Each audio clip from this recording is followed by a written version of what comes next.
She said, I always have high stress, but nothing unusual. And I don't sleep well. Oh, that's another one. And that's part of the stress one. If you don't sleep well, you will release more cortisol. Cortisol makes you resistant to insulin, and your blood sugar is gonna go up. It will go up just because you're not sleeping well. So sleep is very important. Rest is very important to get the blood sugar down.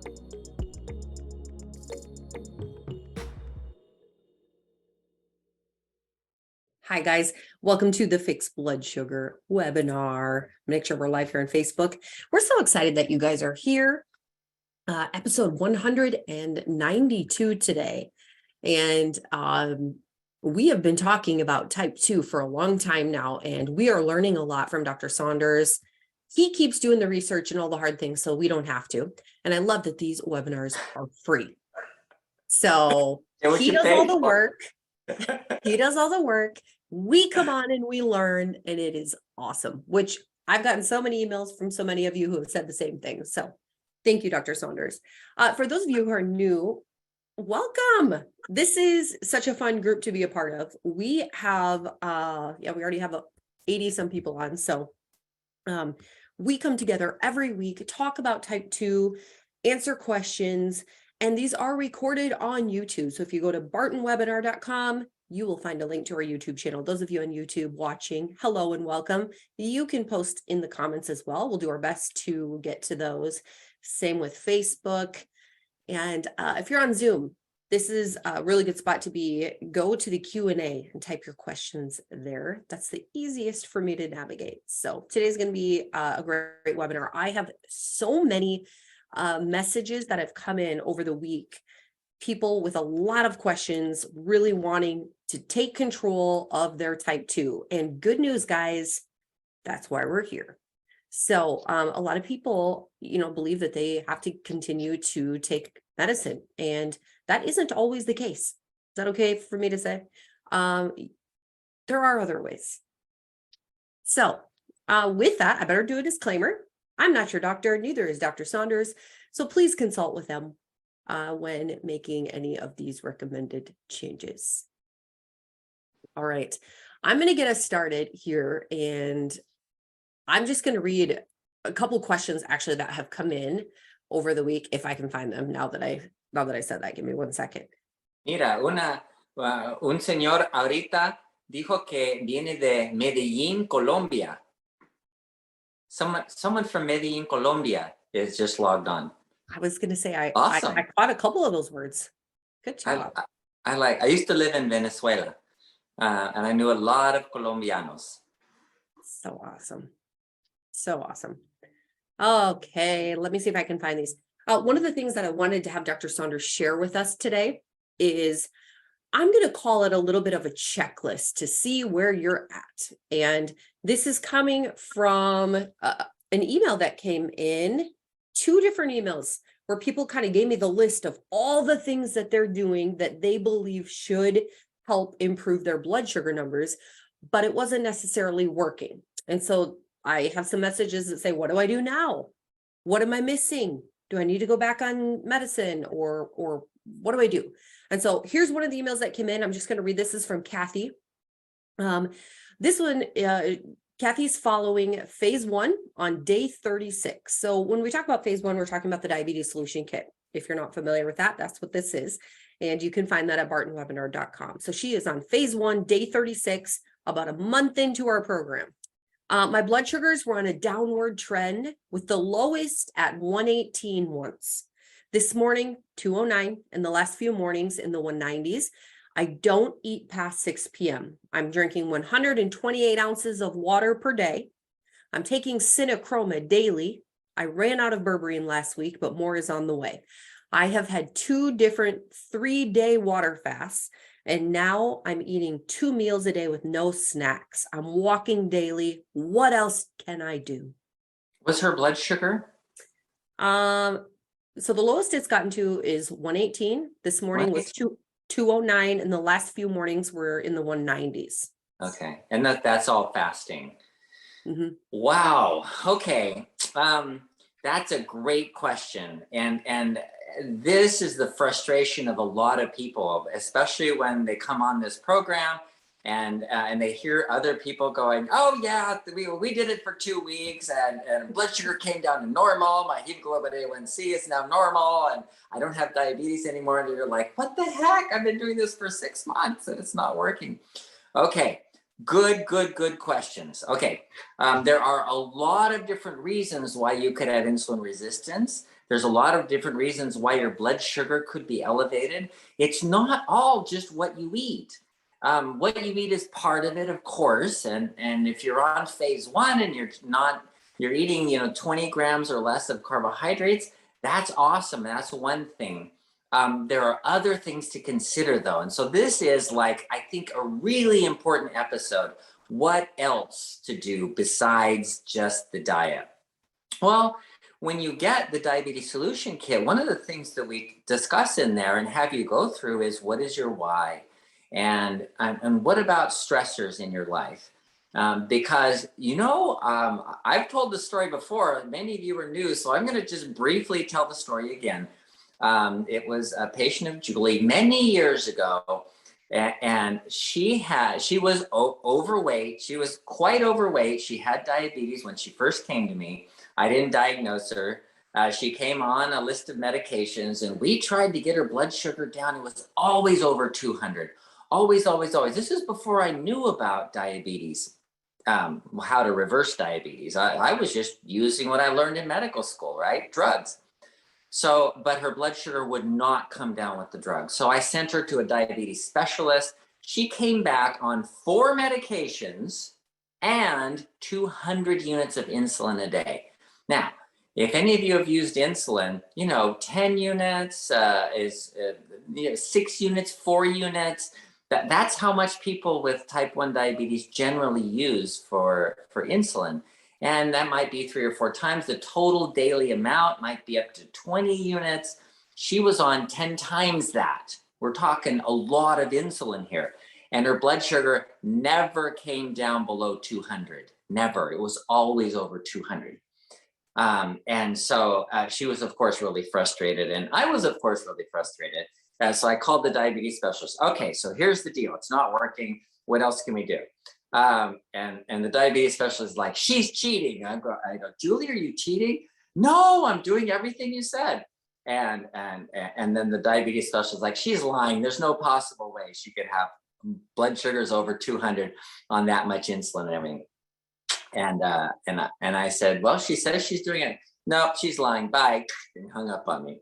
So I was left with Julie and all these high blood sugars. Well, one day Julie called me and she says, I feel horrible. I said, what's your blood sugar?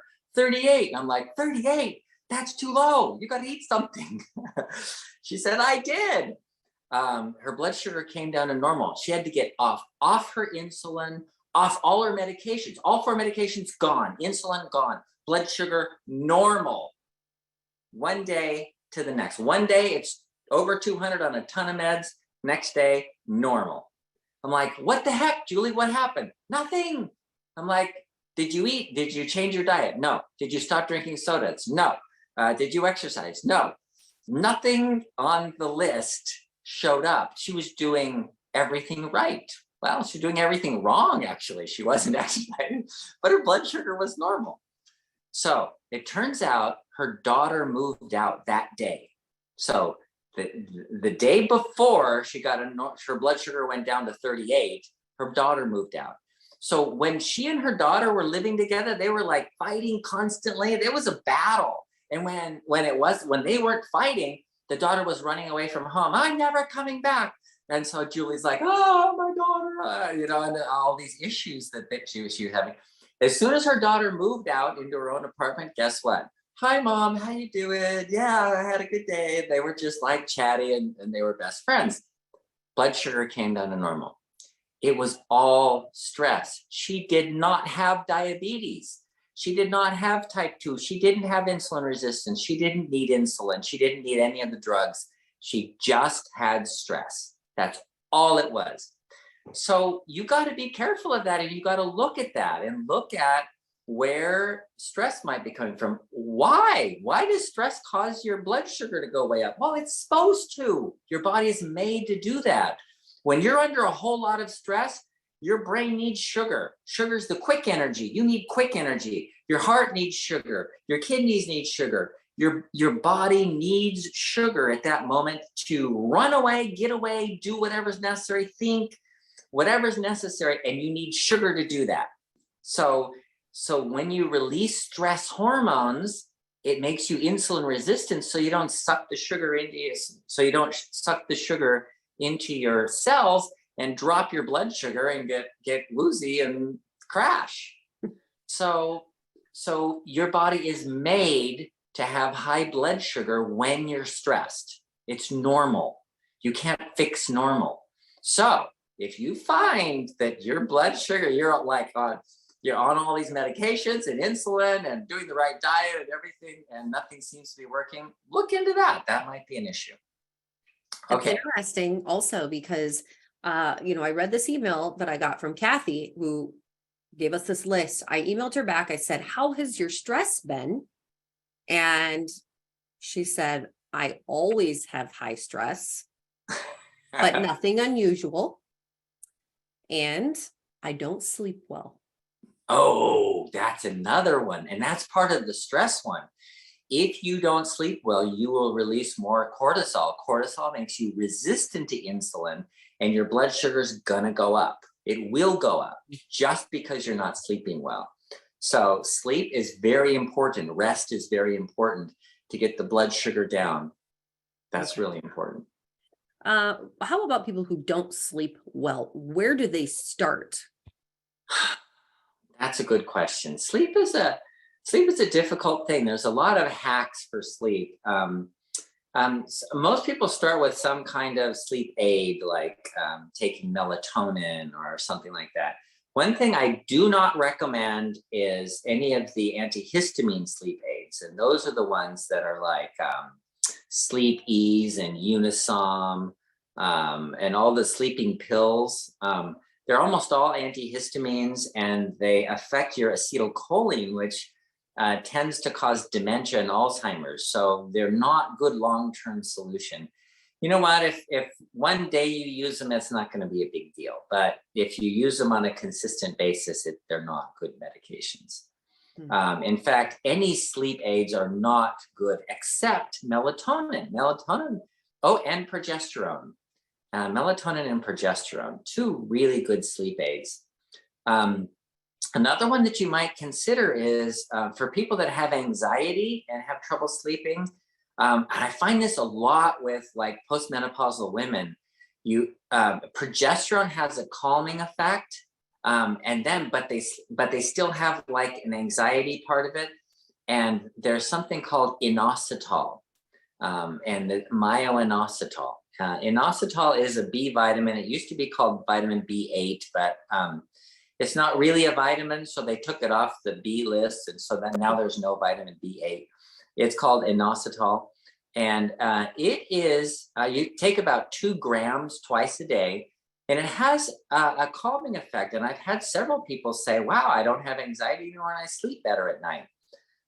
Sleep, we should do like a whole issue on sleep. That's a big deal, because if you don't sleep, your blood sugar is not going to come down to normal. That's good. Taking my notes here. This is what I do, guys, during the webinars. I have a notebook over here and I'm taking notes too. So such good stuff. Learn something new every time. I've never heard you mention that before. So just out of curiosity, is that something newer that you've been starting to do? Yeah, actually, it didn't come from me. There was another doctor in town who was seeing one of my patients and put her on inositol for a different reason. Right. And it was because inositol is also used, and so since I'm not a fertility doctor, I don't use it for that, but it's used for PCOS, infertility. And then when she came to me, she goes, oh yeah, ever since I got on that inositol, I've been sleeping better. And I'm like, oh, I wonder. So I tried it on somebody else who was sleeping a little better, but still using a drug for a sleeping pill for to get to sleep at night after menopause, and put her on it, and she slept better. And so that's very interesting. Okay, good stuff. All right, I have another message here from Joy. I am in the diabetes solution kit program phase 1. Excuse me, my current numbers: blood sugar 100, A1C 6.1, body mass index 17.8, blood pressure 95/62. Shall I continue synochroma or change to chromium picolinate or something else to avoid losing more weight? Shall I take more frequent and small meals? How can I keep a stable blood sugar but gain weight? Okay. That is a great question. And I'm so glad you gave me all those numbers because 6.1 is pre-diabetes. It's not technically really diabetes, but there may be insulin resistance there. And then your body mass index of 17. You don't want to lose weight. Actually, this is a weird thing, and it's kind of counterintuitive, and you don't realize it always. But in fact, it's the opposite of what we're always told. Oh, yeah, being obese is bad for you. You know, you're going to die young if you're obese. Actually, statistically speaking, people with a body mass index of 25 to 30, which is overweight but not obese, live longer than people with a body mass index of under 20, which I forgot what her name was. Joy, with which Joy says is, hers is 17. And so, yeah, you don't want to lose weight. It's really not good for you to have no fat on your body. Ever since I read that, I'm eating more. I gained 4 pounds. So, oh, that's funny. What a fun problem to have. I know, right? But anyway, yes, you don't want to lose weight. And if you're losing weight and you have such a low body mass index, it usually means you're deficient in insulin, because insulin is the only hormone that can allow you to put on weight on your body. If you don't have insulin, all your other hormones can work perfectly well. If you're type 1 diabetic and you don't make insulin, you cannot put weight on your body. You will not put any fat on your body. And you also don't get amino acids into your cells. So you actually don't make protein, you don't make muscle, you starve to death without insulin. And so there may be an issue there. Before you worry about all the other things, yeah, synochroma is fine. You're not going to lose weight with synochroma. That's not what it's for. And that's not what it's supposed to do anyway. But it might be a good idea to find out what your insulin level is. And there's a test called a C-peptide. So it's C-peptide, Peptide. And that is a test that measures your kind of average. It's a short-term average insulin, but it has to come from your pancreas. So it's a measure of your pancreas function to put out insulin, specifically insulin. And also, I always add on there the hemoglobin A1C, glucose, insulin, hemoglobin A1C, glucose, insulin, and C-peptide. It's a good way just to see how your pancreas is functioning. Those 4 tests. Okay. I have known 2 teenagers who have just recently been diagnosed with type 1 diabetes.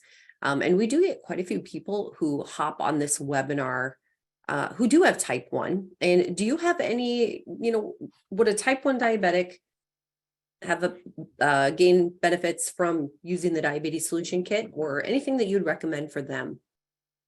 I think so, yes. Okay. So with type 1, it's a good idea to find out if you're making insulin, because sometimes you're type 1 because you have an autoimmune disease. And then you can do an autoimmune protocol and your pancreas is still functioning and it's still making insulin, but you have antibodies against it. So you don't have functional insulin. That's the problem. Insulin is a short peptide. It's a short, like a protein. And so antibodies can bind to it and block it. So there's actually ways of that happening. So with type 1 diabetes, find out why you have it. That would be the first thing to do. And then, if you just don't have insulin, then you need to inject insulin. And the nice thing about the diabetes solution kit is if you do that with type 1, you will need less insulin. And remember that the less insulin you use, the better. Insulin is not something that you want to have a lot of because that's where the problems come in of the complications of diabetes, like kidney failure and amputations and heart disease. Well, vascular disease that causes amputations, right? And vascular disease, heart disease. And then brain problems like dementia. That's all due to insulin, high levels of insulin. It's not sugar that does that. So keeping your insulin down by doing phase 1 of the program, you'll find, gosh, I need so little insulin when I'm doing that compared, you're using 4 units or 6 units instead of 10 or 20 units. Yeah. Good idea. Interesting. All right. I'm just looking here. Let's see. Leroy asked what the name of the B8 alternative was, and I believe it was inositol. Am I saying that right? Yeah. Okay. inosotol. Okay. And John says, hey, y'all, I'm attempting to fast today. First time ever intentionally. I think the key is do not look in the fridge or pantry. I did get a cup of coffee this morning. It was necessary for getting both eyes open, but my glucose was 125 after my 35-minute walk.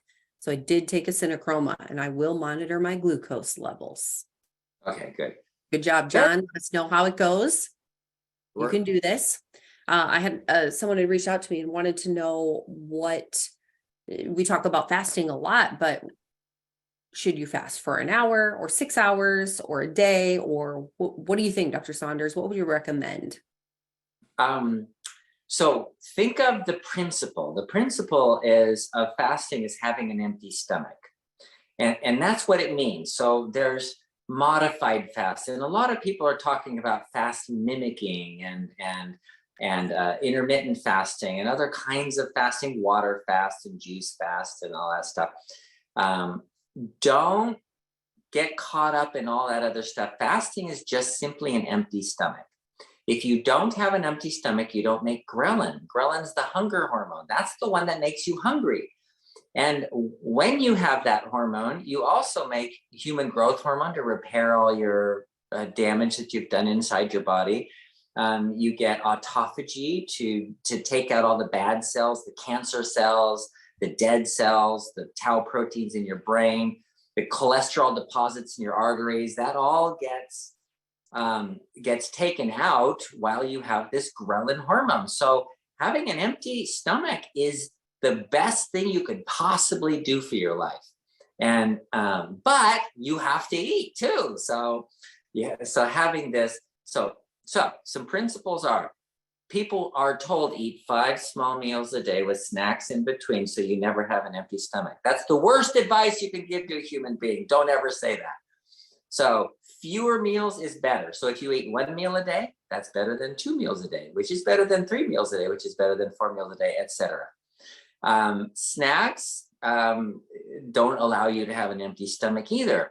Water doesn't allow you to have an empty stomach. So, and the research proves it. This isn't just like random speaking. This is fasting with an empty stomach is better than whatever modified fast everybody talks about, whatever they're talking about.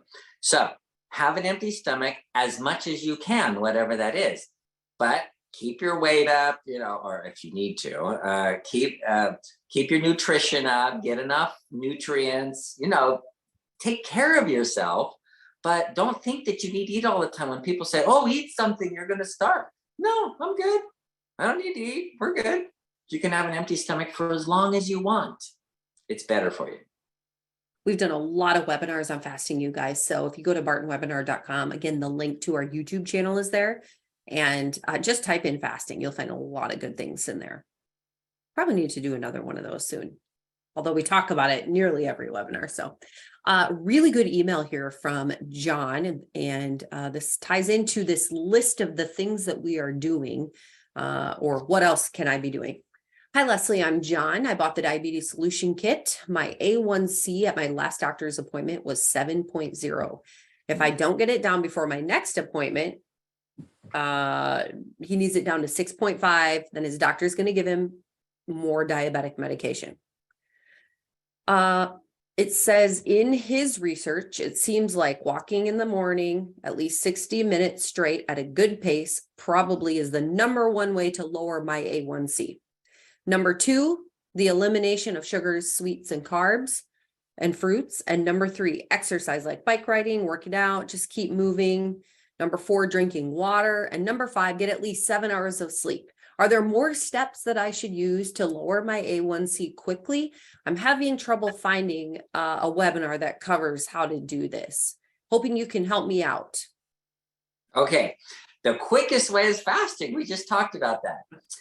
But there was one other thing that, and this came up before and I didn't talk about it, and that is, what was her name? It wasn't Joy. It was the one before that, that was doing everything she could and drinking plenty of water, and still her blood sugars were going up.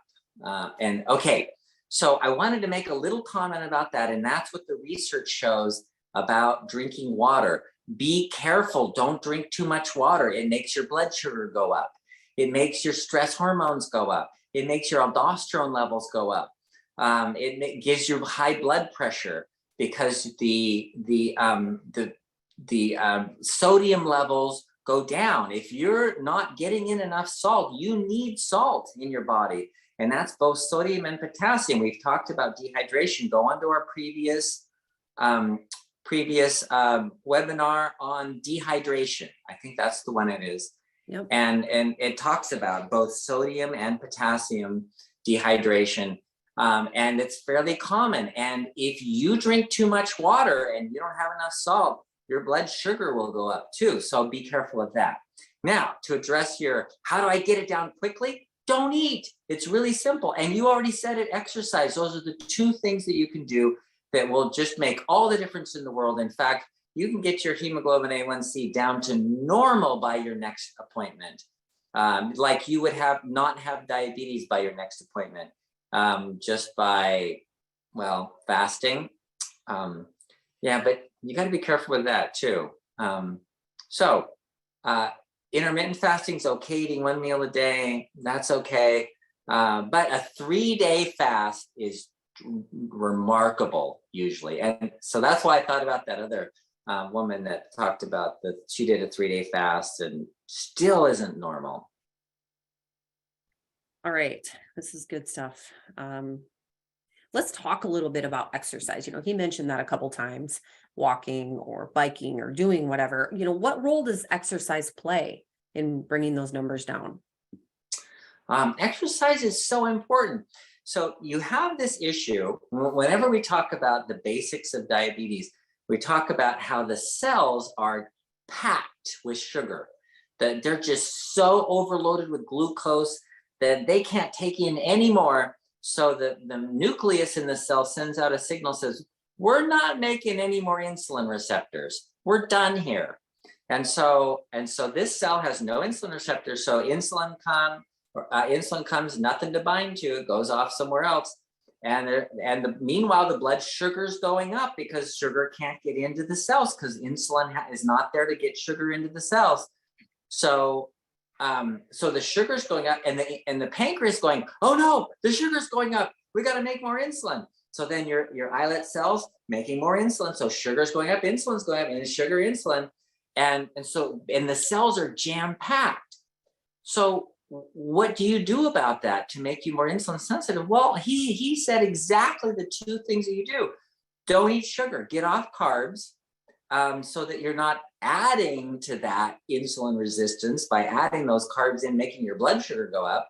And then the other thing is use up all that glycogen and all the glucose that's being stored in your cells. Exercise is so important. Exercise is as good as insulin. And people, if you went to a doctor and the doctor says, oh, you need to be on insulin. Well, what would happen if I exercised more? If I started, walking 5 miles a day or something like that? That is as good or better. I think it's better because then you're not jam packing your cells more than they should be. You're not getting toxic, like you're not going to get fatty liver by exercising, but you are going to get fatty liver by adding insulin. So exercise is so important. You got to use up all that extra glucose in the cells. All right. Let's see. Someone is asking, is metformin, which is a common drug that people use for type 2, is it safe to us long-term, and are there any side effects? This is from Iman.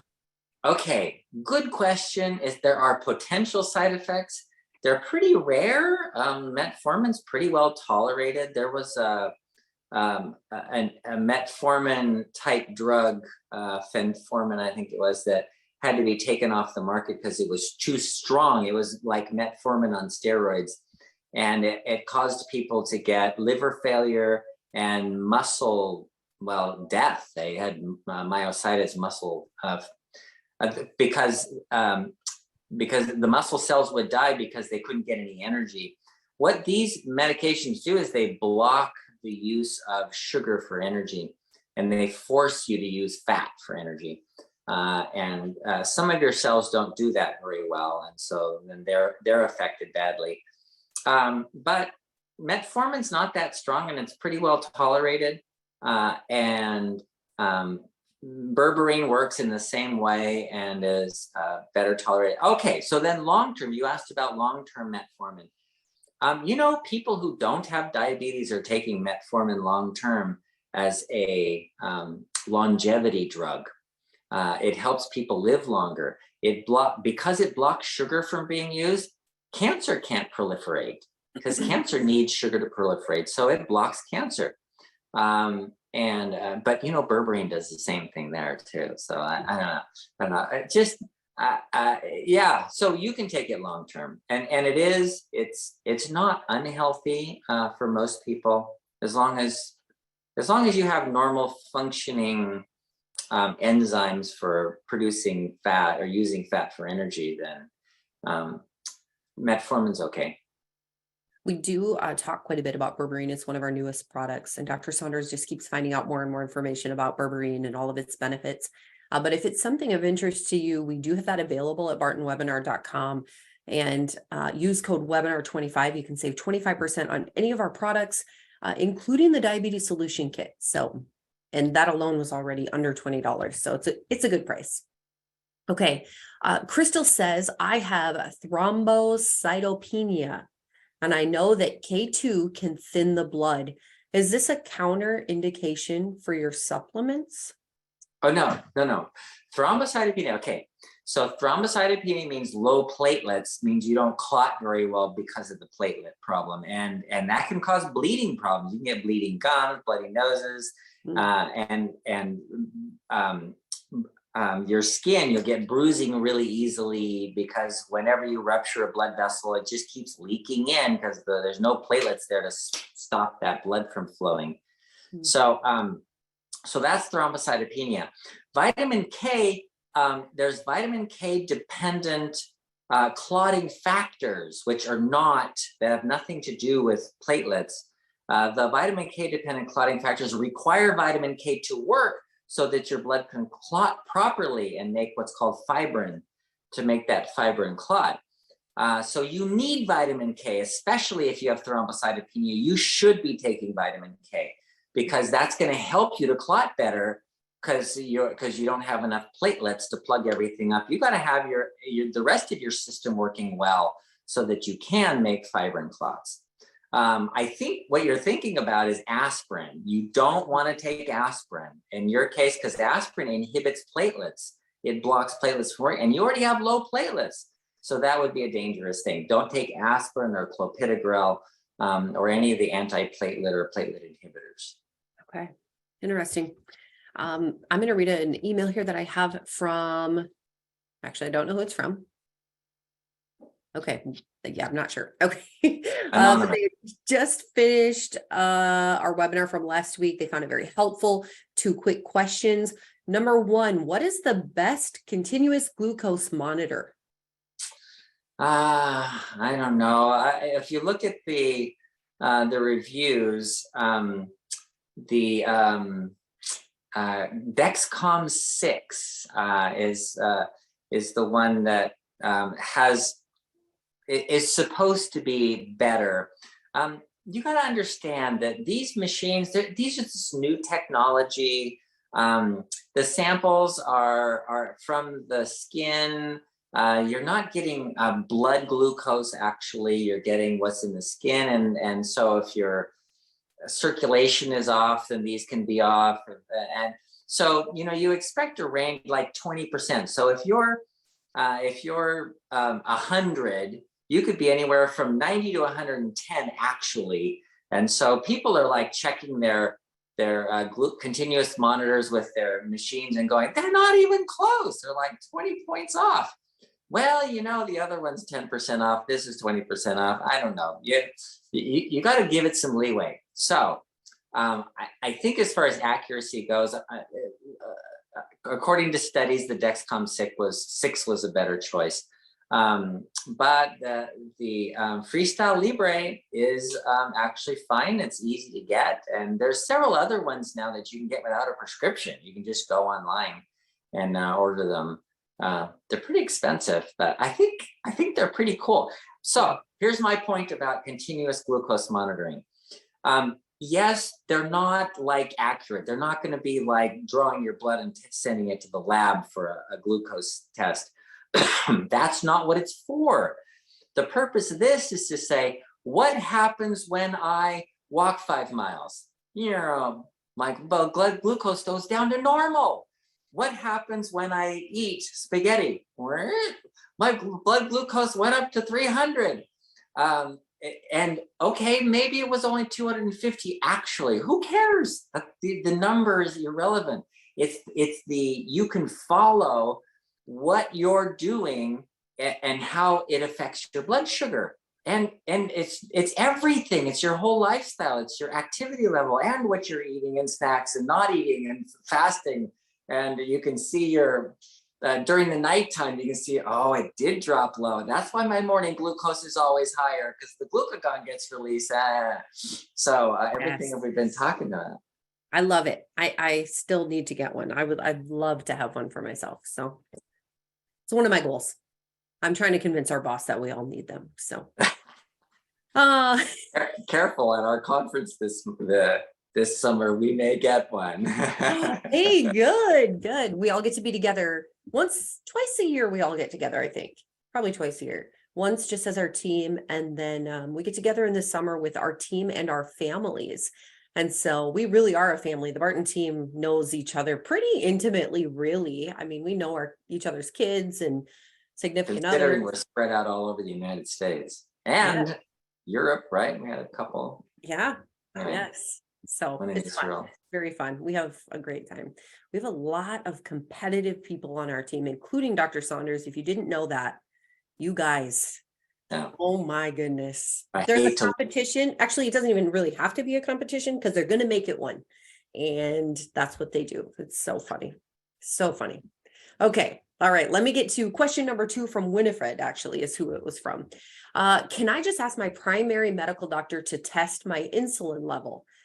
He is not concerned over my A1C at 71. And now I'm down to 65 in 9 months with synochroma. I am an 85-year-old lady who has no weight problems and no craving, but has limited energy. Wow. So you went from 7.1 to 6.5. That's really good. That's a significant drop. Over 6.5 is considered diabetic. So you're right on that borderline of pre-diabetes to diabetes at this point. So if you need to know your insulin levels, you could say that there's a need to know if, it's not working. You're doing a diet and your blood sugar is not coming down for whatever reason, or you're losing weight and your blood sugar is not coming down. Yeah, you need to know your insulin levels. But yes, the answer is yes. You can always ask for it. People come in to me asking for tests that I would have never ordered that test, but they saw this YouTube video or whatever and watched a webinar and they told me you need to have this test. I go, you don't need that test. Okay, we'll do it anyway. So I don't know. Yeah, you can ask, and it's not bad to ask, but just to let you know that I read some papers by endocrinologists, and these are for primary care doctors. And so primary care doctors are told by the endocrinologist, don't do insulin levels. It's not useful, that it doesn't help you at all. Just look at blood glucose and just focus on A1C and glucose. Wow. All right. Helena says, how long can Nervala be taken if there is still some numbness in my toes, but no pain? Should it be stopped on day 90 of starting it? Oh, no. Day 90, that's the point at which you should see some results. If you've been taking it for 90 days and nothing's helped, then you've got a different problem. There's something else going on. But if you've taken it for 90 days and you're seeing some improvement, yeah, go on, continue on, because nerves can take 6 months or a year to heal. That's not abnormal at all. So yeah, keep going. All right. Roger says, my latest update, finally noticed the benefits of Synachroma. I lost 27 pounds during the COVID lockdown. That is amazing, first of all, because most Everybody people else gained gains weight. weight. Yeah. Great job. Great job. I've noticed in the last 3 weeks that I've lost another 2 to 5 pounds. This morning, the scale read 181. I'm not so much concerned about my weight, more concerned about getting off metformin and bringing my blood sugar numbers down. The numbers are not looking too bad in the last 3 weeks either. So just an update from Roger. That is awesome. And now you can go through the list too of the things that we're talking about and, see if there's something that you maybe need to look at or implement if you want to expedite that process. Okay. Roger says, I need 3 bottles of Synachroma and I would like the diabetes solution kit, please, as soon as humanly possible. Oh, that's awesome. Okay. Let me see. This is an interesting, same from Roger. I eat icebreakers, the cool mint flavor mints daily. And I eat and I use the Bragg apple cider vinegar in water only every day for the last year. Do I need to dial back the use of mints and the Bragg apple cider vinegar? Okay, the apple cider vinegar is probably going to be okay. And that's a good way to block sugar, actually. The apple cider vinegar has a lot of benefits that way for preventing a rapid rise in sugar. Vinegar is really good. But the mints, yes, they're sugar-free, I know. But yeah, you got to get off them. May not have to. Many people are sensitive to the taste of sweet, and it causes a release of insulin, which makes them more insulin resistant. So it's a good idea not to have artificial sweeteners. So if I were you, I would get off the mints at least until you're into phase 2, and then you can see how the mints affect you. Yeah. Okay. Let's see. Inga, I believe. How does Montelukast sodium affect diabetes? Will I use it to help me with asthma breathing issues at night? I also have to take Zyrtec every day for everyday allergies. Yeah, okay. So Zyrtec is an antihistamine for allergies. Montelukast is something that prevents your cells from releasing histamine, and that's often used for asthma. And I don't think that would affect diabetes much. I think you should be able to use those just fine. And that's it. That's kind of important because some people, like for asthma, they're taking steroid inhalers, and that's not a steroid, so it's not gonna cause insulin resistance like the other steroids do. Okay. Brian said, I just learned in another seminar that hearing loss and poor sleep can also lead to dementia. Now I'm hearing that insulin also plays into that. But is dementia also hereditary? Yeah, but the hereditary part is like 4%. It's not a lot. So people who have the gene, they tend to more easily, like, they're 4% more likely to get dementia than people who don't have the gene. So it's not a big deal. It's not like you're guaranteed to get it by any means. But yeah, insulin that we talked about. In fact, we have a whole webinar on dementia, the brain, and how insulin resistance blocks sugar from getting into the brain and causes dementia. Yeah, all those things are related. Okay. Anonymous says, I'm new to phase one. Again, phase one is in the diabetes solution kit. It's the first plan that you're implementing to reverse your type 2. What carbs can I eat to keep 20 grams a day? Do you have more meal plan for phase one, like other than in the solution guide? I only see one meal plan in your guide. Okay. The idea is the 20 carbs a day. What carbs can you eat? Well, avoid them. That's the idea. But what you can eat, all the carbs that you can eat, is that list that you have on the carbs that are free. So you can have free foods as much as you want. So you can have all the broccoli you want, all the spinach you want, all the kale, all the celery, bell peppers, cucumbers, everything on that list. You can have all those carbs as much as you want. And those are free foods. You don't have to count them. One thing that I think you were mentioning was meal planning. So there is a meal plan. There's a 7-day meal plan where we just input some of the recipes from our team. This is just to get you started. The goal of this is to make it your own. So find a few. This was actually, I think we talked about this on our webinar last week, or someone emailed me and I said, one of the things that I would recommend, find 3 meals you like for breakfast, find 3 meals you like for lunch, and 3 meals that you like for dinner, and eat those, and then slowly try another meal or whatever it is. This is just to give you an idea of how to do it, but we want you to find foods that you like or meals that you enjoy. If you know the recipes in the back weren't enough, you can always Google low carb meals and you will find many meals. So I think that answered most of your questions. Let's see. What carbs can I, okay. Do you have more meal plan for phase one? Yes. I only see one meal plan. Okay. I hope that helps you. I hope that makes sense. If not, feel free to email me and I can help you a little bit more. It's Leslie@bartonpublishing.com. Okay. Where am I at here? Steven said, I also had sleeping problems, but he found a brand of magnesium that he really likes. I think he's using BioOptimizers, which I actually have used before. It has all 7 magnesium derivatives in a capsule form, and it helps with stress. I highly recommend it. How do you feel about magnesium to help with sleep?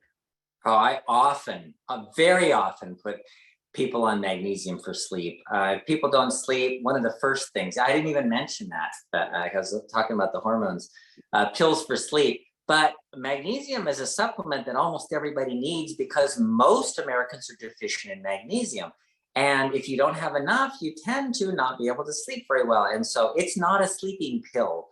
But if you have enough of it, you'll relax more easily because it has a relaxing effect. It relaxes your blood vessels, relaxes your muscles, relaxes your brain, and helps you to make energy more efficiently so that you can go to sleep. So yeah, magnesium's awesome. Let's see, Inga says, monitor your use of it. I'm unable to take any more because it caused severe diarrhea. But our magnesium is the kind that you just spray on your skin. And so that does bypass the stomach, right? Your gut. Yeah. So you shouldn't have that problem with that. All right. Will said, I've been struggling for years with dehydration. I'm amazed at cautions about drinking water. And what's wrong with increasing testosterone? I've been low for years. Okay, what's wrong with increasing testosterone? Okay, the first one was the question about water is... I've been struggling with years for dehydration, so Will's just amazed that there are cautions about drinking too much water. Yeah. Well, that would be a good time to go and look up our webinar on dehydration. We actually did one on dehydration, and we talk about how you can get people who are struggling with dehydration. It's not a lack of water. it's a lack of sodium. You need salt. And so, or sometimes potassium if it's intracellular dehydration. And those are not uncommon problems of chronic dehydration, is you just don't have enough salts, potassium and sodium. So that would be something to really consider. Right. Let's see. To determine, this is from Vincent, to determine hemoglobin A1C, where I live, requires a blood test in the hospital, and the test looks at your history for the past 3 months. Is this not different from checking your glucose level at home? Yes, yeah, very different. Hemoglobin A1C, they're looking for the amount of glucose that's attached to hemoglobin molecules. Whereas the one at home that you're testing your blood is looking at the amount of glucose that's free in the blood. So that's the difference. One of them is attached to hemoglobin and the other is unattached. Okay. Melinda said the carb cheat sheet is very helpful in this book. And John Miller said the South Beach diet might be helpful for some variety in meals. You could probably look up South Beach diet meals online. Okay. Let me see if I can get through. Oh, yep. Someone mentioned that they're now calling dementia type 3 diabetes, and we've done webinars on that. And okay, here's a good message from Olivia. My hubby and I went on a 44-day vacation, which started in Australia, then on a cruise for 33 days, and then back to Canada. I tried to maintain eating keto, no desserts or carbs. I've been testing this week, and my blood sugar stayed at 5.4. I have an A1C test next week, Thursday. I'm crossing my fingers that my lab results will be similar. Thank you for your webinars. They definitely encourage me. I've even been recommending these sessions to people who ask me on how I'm doing it. Thanks, Team Saunders. Olivia, you're the best. I just love her. I got to chat with her a while ago, and That's amazing. That is amazing. Vacationing and keeping your numbers in check. Going on a cruise and keeping your numbers normal. Very good. That's amazing. Exactly. Okay, let's see. Okay, let's see. Anonymous says, I've had type 2. I've had an emergency partial half of colon removed 6 months ago due to an appendix bursting. Tumor removed, had cancer and in the tumor. However, a pathology report right after surgery was negative on cancer. I'm still having loose stools about 5 to 7 times a day. What can be done? Oh, that's hard. Okay, they call that short bowel syndrome when you've had enough of your colon removed. Try first a fiber because they'll tell you to do a low residue diet, and then what you're not going to get is the right bacteria growing, or good bacteria growing in your what's left of your colon. Sometimes you can help firm up the stool better if you have a lot of fiber. I've had people go both ways, where some people say they cannot eat fiber because they just have constant diarrhea if they have a high fiber diet. Other people say, wow, now I eat fiber and now I can have normal bowel movements. So if it was an appendix rupture with the cancer there, then that part of the colon is the first part of your colon. So you still have the last part of your colon, which is the sigmoid colon. You should be able to have a normal bowel movement. I would just increase the fiber first, play around with that, take probiotics until you figure out how your diet and probiotics are going to work together. We've had quite a few questions about berberine, which is leading me to think we better do the webinar on berberine, maybe even next week. Okay, deal. Let's do that because I know Dr. Saunders needs to go. Let's see. Do you have any recommendations for gout? Yes. So Barton Publishing has a book on gout. and so you could read the whole book. If you currently have like acute gout, like you have a joint that's swollen and hot and tender, you can use baking soda, a half teaspoon of baking soda. You put it in 4 ounces, 6 ounces of water, drink it down, and then just do that every hour until it goes away. And that actually is one thing that works. Very interesting. Andy says, do you have any comments on subconscious anxiety and the impact on diabetes? Oh, okay. We've done webinars on stress, and some subconscious anxiety comes from what we call PTSD, or post-traumatic stress disorder. And the anxiety does affect diabetes. Remember, we talked earlier about, and when we first started, about how the adrenal glands cause insulin resistance, and how I told you that lady, Julie, had like total diabetes, like over 200, like really bad diabetes that was uncontrollable on medications just from having stress. There was no other reason. So yeah, if you have this underlying anxiety, stress, post-traumatic stress, any of those kind of things, they're going to affect your blood sugar.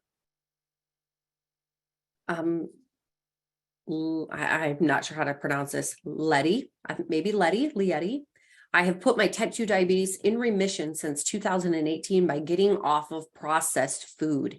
I find that I really have to work on it now, even though my A1C is 5.5 to 5.7. I would like it lower, and my doctor doesn't believe in insulin testing. What should I do to bring my numbers down? Well, getting off of processed foods, okay, but you didn't mention that you were doing phase 1 of the program. Just start with phase 1. Yeah, getting off processed foods is awesome. That's a great thing to do. But go back into the book and just start over. Yeah. We've had a lot of people say, they got their blood sugar down to normal, hemoglobin A1C got to normal, and then they liberalized their diet, and they A1C went back up to diabetic range, and they go, okay, back to phase 1, and they just go right back to phase 1 and start all over again and bring it down again, and that's okay. You know what? That's not a problem. That's actually fine. Before we end, I'm just going to say, John said that he cut out most carbs and no fruit. My morning fasting average is 91. Lowest was 83. Wow. Okay. Normal. There you go. That's exciting. All right, Dr. Saunders, we'll see you next week. Right. Thank you so much for all that you do. All right, guys, I'm going to answer just a couple more questions if I can. A couple different questions about sugar, or I think someone had asked about stevia. Another person had asked about, I think, putting something they were adding to their drinks, I believe. Let me find it. I'd like to find it. Crystal Light packets. So here's what Dr. Saunders says about that. And actually, you can find this at bartonwebinar.com. We have a list of our top questions that are asked. And this is one of those, anything that tastes sweet can still impact your body. Your body still may think that it is sugar and respond to it the same way that it does regular sugar. And so Dr. Saunders doesn't recommend those. When you get further into the diabetes solution kit, you move down, phase 2, phase 3, and you want to start seeing how you respond to those, that is a good time to use those. But in the beginning, it is not recommended. I think there were some other questions I might be able to help with. Maybe. Oh, I love this. The Garcias. I was going to read this.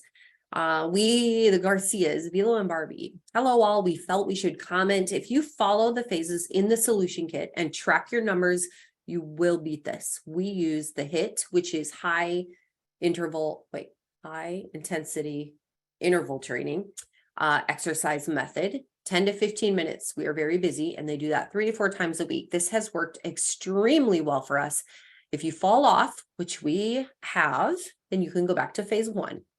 I love it. And we actually do have some movement with Mariah on our YouTube channel. So bartonwebinar.com will take you to there's a link there to our YouTube channel. So check that out, and you can find those high intensity interval training workouts. And then those of you asking about berberine, let's talk about that next week. Let's dig into berberine.